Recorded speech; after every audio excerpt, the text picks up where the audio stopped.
Hi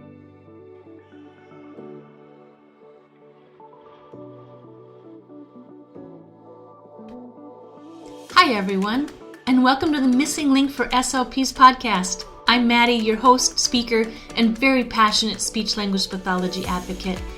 If you are new to the field of speech pathology or just want to stay fresh, this podcast is for you.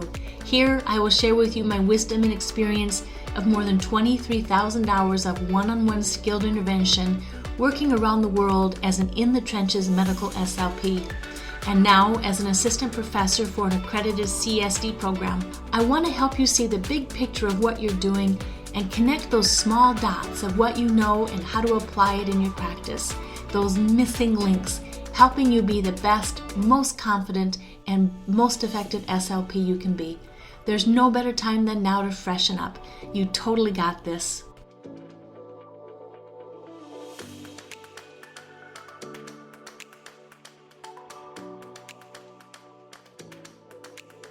Welcome to episode 5, Shh, be quiet, I'm trying to learn, or 5 top strategies for staying focused during remote learning.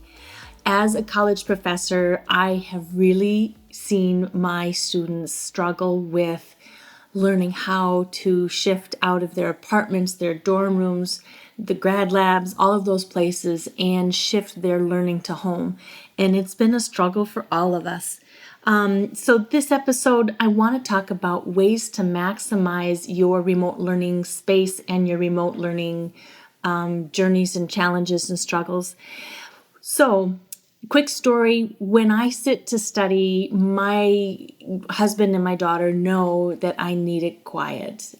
Everything gets turned off in the background. When my daughter studies, she's turning 18 this Friday. When she studies, she can have a movie on her laptop or something on in the background or music, or she can have a friend open on the bed that she'll be chatting to as she learns. So she and I are so totally different with the environments that we need when we go to study. So that's what I want to talk about today, is finding the best, most effective environment that you can create with the coronavirus going on and us being in safe shelters and so much of our interactions being moved from person to person to virtual reality. So some of you are alone, some of you are struggling every day, others have moved home and are in houses filled with people and new stresses. All of our worlds have been dumped upside down, and that's what I want to talk about with everybody today. Some ways to move forward with this. One of the things that I have learned on this journey myself is it's been helpful for me to understand that I am at heart an introvert. I was so surprised when I talked to a colleague of mine in the hospital setting. She's like, oh, I just can't wait to get back at work. I need to be feeling like I'm producing something. And her rejuvenation and re-energizing is very different from mine. If you can put me in front of a computer where I get to sit and create, I am happy. So being an introvert means I'm very happy at home. For those of you who are extroverts, you guys prefer to be out. So understand that everything I'm talking about today really truly depends on the framework that you are working from. Neither one's right nor wrong. They're just very different people, very different frameworks and ways of thinking of things. So understand, in kind of as we go through this podcast, excuse me, no, I do not have COVID. Just a little dry mouth because I'm excited and I'm talking a lot. But as we go through this, kind of look at it with the eyeglasses on or the view of whether you're an introvert or an extrovert. If you live alone, it's going to be easier for you to follow these 5 strategies for learning remotely because you're going to be able to move around inside where you're living on your own schedule with your own things. It's going to be a lot easier for you. But you're going to have different battles. You're going to have more loneliness issues and just a different set of challenges. So if you live alone, to maximize your remote learning, just be sure that you're taking the time to prepare yourself. So when your classes are starting, make sure that your computer's charged up. Make sure that you have your coffee or water beside you and you're ready to go. If you're going to take notes, make sure you're taking notes. If you need your phone because you need to connect with classmates because a Zoom meeting is suddenly changed, know about that as well. So get ready. Go, turn on, plug in. Be sure you plug in. If you have any mental health, wellness, growing edges, make sure that you are meeting your minimum marks. And we can talk more about that later. Follow up when something happens and then identify your biggest challenges. Like I just mentioned, if it's a mental wellness issue, if it's a connectivity issue, if it's a technology challenge issue, identify your big challenges or your not so big challenges and then start problem solving those one a day. If you live with others, you're going to have to be a little more creative with your remote learning. You're going to want to definitely establish boundaries and really communicate clearly. When are your class schedules, are your class times? When are your not interactive lecture times, but more the videos that you need to watch to follow up? When are going to be your study times and your project management times? Be very clear with others what you need to do, what they need to do, and then problem solve for things that might happen. If you have say you're living with your boyfriend, for example, and both of you are working from home and he needs the kitchen, you can be in the bedroom. I'm taking this from a real example. You can be in the bedroom for part of it, but you probably don't want to be in there for all of it. It's just not going to be well to stay in that room the whole time. You're going to need to get up and move around and be sitting at the table if that works for you, so you can be alert and active and participating. It's wonderful to stay in pajamas and lean back in bed. I did that a couple of weeks ago and I just found I was tired and I took a nap and slept through a tutorial I was supposed to be watching. So try to get up and out, establish those boundaries, stick to your boundaries, write them down, communicate in a positive manner instead of saying, hey, you didn't get off when I needed you off, or you're using all of the data. Go back and take a look and see if you can't, in a positive, cooperative approach, work on the solution rather than arguing about a problem. But establish those boundaries and then stick to those boundaries. Another strategy, I'm going back up to the top. So the top strategy is managing your environment. Another strategy for staying focused during remote learning is to really be sure that you are keeping in touch with your professor and your classmates, your cohort. Reach out to them, reach out to your professors. If you're not clear on something, chances are that your cohorts aren't either. So I guess I would encourage you to reach out to your cohort first. Say, hey, did you understand when that assignment got shifted to, or what we're supposed to do now?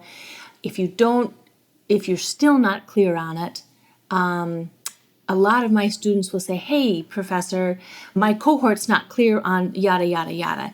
And so one of you is coming forward as a spokesperson to clear it up. And then I go on our learning platform and I can write a clarification email if needed or resolve the issue. But reach out to your professors. Schedule those Zoom meetings during their virtual office hours. Reach out to your cohorts. Have a nightly you don't want a nightly happy hour. Sorry about that. Have a nightly, just a 10-minute touchdown as a cohort, or a weekly. You can have a weekly happy hour. Or I know in our program we do a weekly touchdown with students. Actually, we do two of them. We do a town meeting Monday mornings at 9 a.m. Actually, we do two of them. We do a Monday morning town hall meeting where we jump on as a cohort and the professors are all on there and we just go through some housekeeping issues and changes regarding SIMUCASE or whatever. And then we have a Thursday class touchdowns, which is where we go over some of our more clinical skills and things like that as we move forward learning how to be speech pathologists. But stay in touch with everybody, stay in the loop. And if you feel like you're on the outside of the loop, step back in and say, hey, what's going on here? Or it's not positive. Say, hey, let's get together for a quick 5-minute, how's everybody doing? So keep in touch with your professor. The third thing is understand what happens after class. When your professor clicks off, she or he has a lot of things that are happening. We are getting tons of emails every day and lots of tutorials and problem solving and just a lot of work where we are getting together on our projects and with other faculty members, working hard to get you students the best we can through the remainder of this semester and then on through into the next semester. So understand that there's a lot of pieces going on behind the scenes, and figure out where you can do your part to take care of the responsibilities you need to, and fill in the gaps where needed. We're all working together as a team. We're all in this together. So a very effective way to increase your remote learning is problem solve for ways that you can improve the whole effort of us all moving forward. The fourth one is what happens if you feel like you're going stir crazy?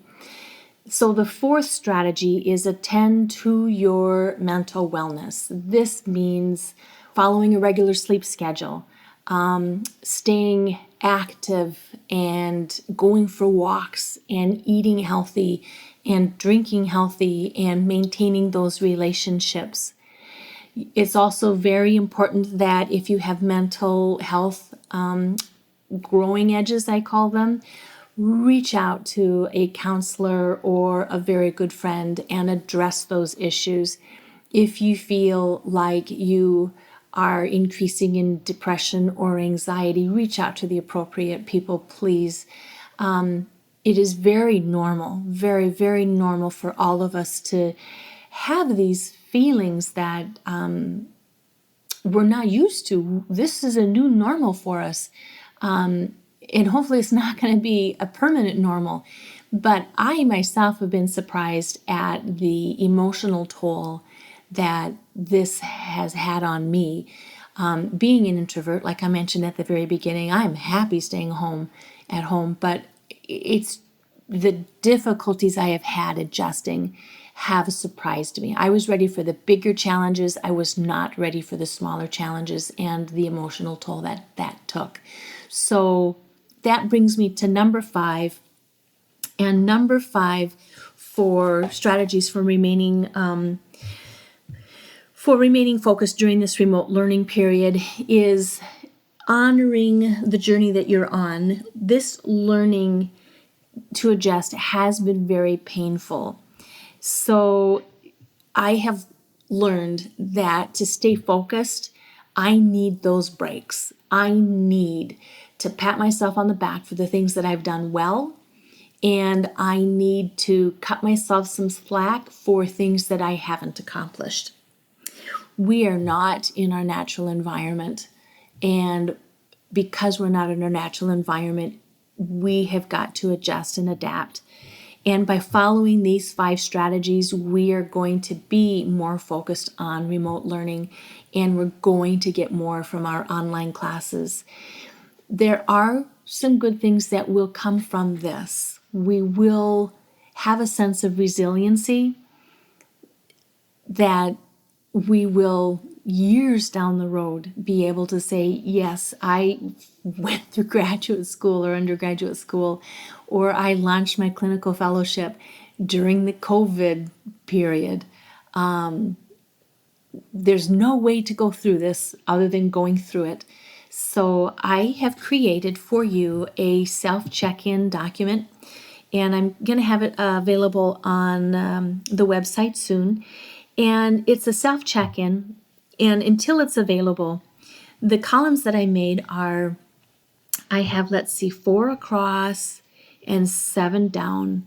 And the areas that are 4 across are, the columns that are 4 across is area. And under area, I have me, myself, and I. The next one is school. The next one is cohort. The next row is relationships with family and friends. The next row is mental wellness. The next row is physical. And the final row is news and hype. The columns are how am I doing, ways to improve, and my daily short-term goal. This is a way for you to kind of sketch out on a daily basis how you're doing. Give yourself a number 1 through 5. 1, you're doing great, or even 0, you're doing great and the waters are calm, and 5 would be the waters are quite choppy and the storm is brewing. What you're looking for is to manage those numbers and be able to identify where you truly are having some problems. There's a great app out there called My Life in Pixels, and I just love it because you open it up for the day. I open it up every morning, and then actually not every morning. I change it around during the day, but I try to be like morning or afternoon, so I'm a little consistent. And you press on the color that your emotions are at that time. And it's really a nice way to just kind of gauge how you're doing. And that's the most effective strategy I can give you. To stay focused during these remote learning times is understand where you're having your troubles and then fix them. If it's with boundaries, if it's with wellness, if it's with connectivity, if it's communication, address those issues. Don't sweep them under the carpet. Don't sweep them under the rug, but address them and begin problem solving for those difficulties, and be resilient. You will get through this. We will all get through this, and we will be better for it. Your challenge of the week: learn to embrace the loneliness and find areas to grow outside of yourself. There are some of us who will be lonely, and there's not tons we can do about it right now, but find areas to grow outside of yourself. The quote of the week is by Mandy Hale. A season of loneliness and isolation is when a caterpillar gets its wings. Remember that the next time you get your wings. So right now, we as speech pathologists are in a cocoon, and we are waiting safe and protected in our homes for it to be safe for us to go out again and to spread our wings. So this time of metamorphosis is a time for us to grow, reflect, and become stronger. Tips for success: during this stay at shelter time, we must learn to be resilient. Reflect on the lessons you're learning so you can carry them forward into life after COVID-19, because there will be a life after COVID-19. Our next upcoming topics, our very next podcast, the title of it is What If You're Terrified of What's Coming? The next episode following that will be episode 7, What's Next? The Future of SLPs. And then episode 8, 5 must-have skills for SLPs to master during this pandemic. I hope you've enjoyed this podcast. I hope today's conversation has created some aha moments for you and motivated you to become a better SLP, continuing to connect some of those missing links between what you know and how to use that knowledge. Thank you for downloading the Missing Link for SLPs podcast, and if you enjoyed the show, I'd love you to subscribe, rate it, and leave a short review. Also, please share an episode with a friend. Together we can raise awareness and help more SLPs find and connect those missing links, help them feel confident in their patient care every step of the way. Follow me on Instagram and join the Fresh SLP community on Facebook. Show notes are always available, so come learn more at freshslp.com. Let's make those connections. You got this.